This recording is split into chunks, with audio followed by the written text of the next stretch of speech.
বাংলাদেশের বুকে যদি একটা বাক্স দেওয়া হয়, বাংলাদেশের ঘরের থেকে এমন মিসাইল বের হবে, এমন বোমা বের হবে, গোটা বাংলাদেশ থেকে, গোটা দুনিয়া থেকে ইসলামের দুশমনদেরকে ধ্বংস করে ফেলবে ইনশাআল্লাহ।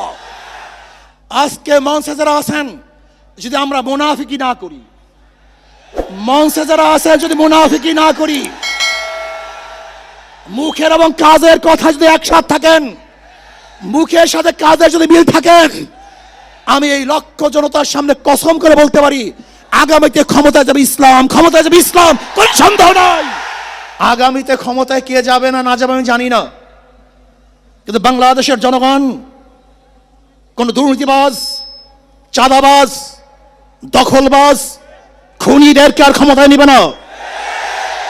বাংলাদেশের জনগণ রক্ত দিয়েছে, জীবন দিয়েছে বাংলাদেশে চাঁদাবাজি করার জন্য নয়, খুন করার জন্য নয়, দেশকে দখল করার জন্য নয়, দুর্নীতি করার জন্য মানুষ রক্ত দেয়, জীবন দেয়। বাংলাদেশের মানুষ জীবন দিয়েছিল, মানুষ মুক্তি পাবে, শান্তি পাবে। আমার গরিব দুঃখী মেহনত মানুষ ক্ষুধার্ত থাকবে না, বাংলাদেশের একজন মানুষও খোলা আকাশের নিচে থাকবে না, বাংলাদেশের একজন গরিব বস্ত্রহীন থাকবে না, আমার বাংলাদেশের কোন মানুষ গুম হবে না, খুন হবে না, বাংলাদেশের কোন ব্যবসায়ীকে চাঁদা দিতে হবে না, বাংলাদেশের প্রত্যেক নাগরিক অধিকার বাস্তবায়ন হবে, তারা শান্তিতে বসবাস করতে পারবে, নির্বিঘ্নে ঘুমাতে পারবে, আমার মা বোনরা ইজ্জত দিয়ে রাস্তায় চলাফেরা করতে পারবে, বাংলাদেশের মসজিদ থাকবে, মাদ্রাসা থাকবে, দাড়ি থাকবে, টুপি থাকবে, দাড়ি পরে কেউ আক্রমণ করতে পারবে না, টুপিকে ছিনিয়ে কেউ নিতে পারবে না, ইসলামের বাইরে কেউ আইন পাস করতে পারবে না। এর জন্য মানুষ জীবন দিয়েছিল, রক্ত দিয়েছিল। দ্বিতীয়বার দাড়ি টানবে এই দৃশ্য দেখার জন্য মানুষ রক্ত দেয় নাই। মৌলবাদীর বিরুদ্ধে আঙ্গুল তুলবে, মোল্লা বলে গালি দিবে, আজকে টুপি দাড়িওয়ালাদেরকে ক্ষমতায় যেতে দেবে না, এই স্লোগান শোনার জন্য মানুষ রক্ত দেয় নাই। এই দৃশ্য দেখার জন্য বুকের তাজা রক্ত জমিনে ঢেলে দিয়ে মানুষ শাহাদাত বরণ করে নাই, বরং বাংলাদেশের মানুষ শাহাদাত বরণ করেছিল এই জাতিকে মুক্তি দেওয়ার জন্য, কোরআন ও সুন্নাহর আইন বাস্তবায়ন করার জন্য। বাংলাদেশের মানুষ ওই ভারতের গোলামি করার জন্য রক্ত দেয় নাই। বাংলাদেশের মানুষ ভারত আমাদের দেশে কর্তৃত্ব নেতৃত্ব করবে, আমেরিকা আমাদের দেশে কর্তৃত্ব নেতৃত্ব করবে, এর জন্য বাংলাদেশের মানুষ জীবন দেয় না, রক্ত দেয় নাই। বাংলাদেশের মানুষ সাধন, তারা নিজেরা আইন প্রণয়ন করবে, নিজেরা সংসদ পরিচালিত করবে, তারা নিজেদের পায়ে দাঁড়াবে। বাংলাদেশের মানুষ জীবন দিতে পারে, কিন্তু কার গোলামি করতে পারে না। প্রিয় ভাইয়েরা আমার, আমি বিশ্বাস করি আজকে মঞ্চে যারা আছেন,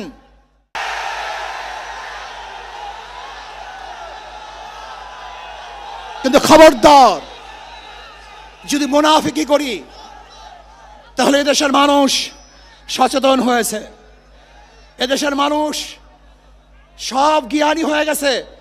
বিশ্বাস করবেন না, একজন রিক্সাওয়ালা, ঠেলাওয়ালা, কুলি মজদুরের বক্তব্য শুনলে আমরা আশ্চর্য হয়ে যাই বাংলাদেশের মানুষ কত সচেতন, তারা কত সচেতন হয়েছে।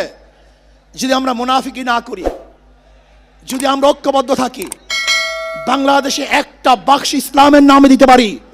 হযরত মাওলানা মুফতি সৈয়দ মোহাম্মদ ফয়জুল করিম শেখে চরমনাই।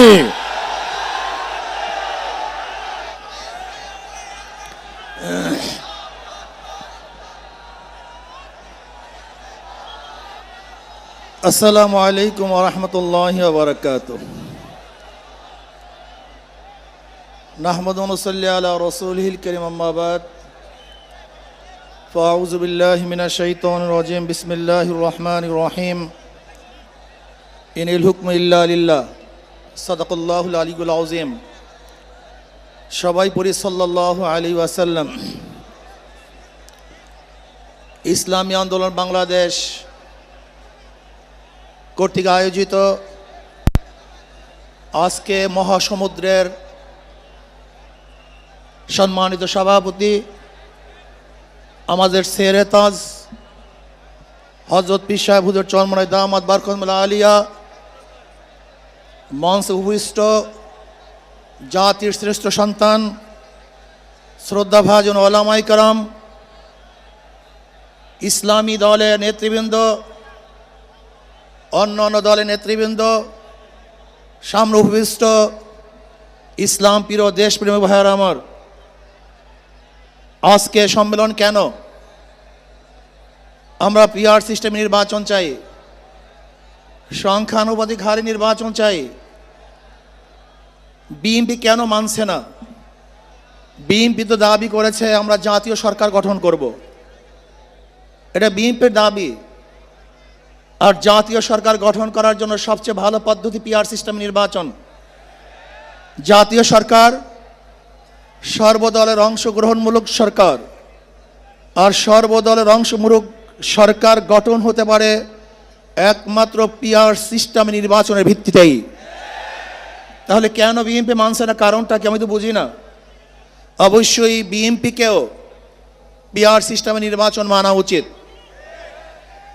সংস্কার চাই।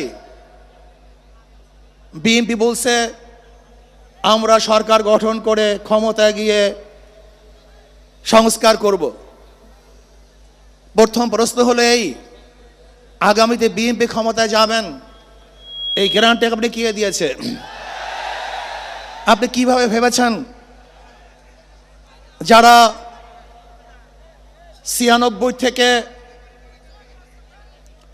96 পর্যন্ত ফেল করার কারণে 96 ক্ষমতায় আসতে পারে নাই, আবার 2001 থেকে 2005 পর্যন্ত দেশ চালাবার কারণে 2008-এও তারা ক্ষমতায় আসতে পারে নাই।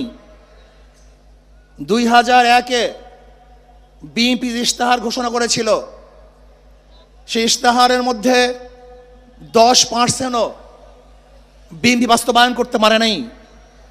এমনকি 2001-এর বিএনপির ইশতেহারের 1 নম্বর শর্ত তারা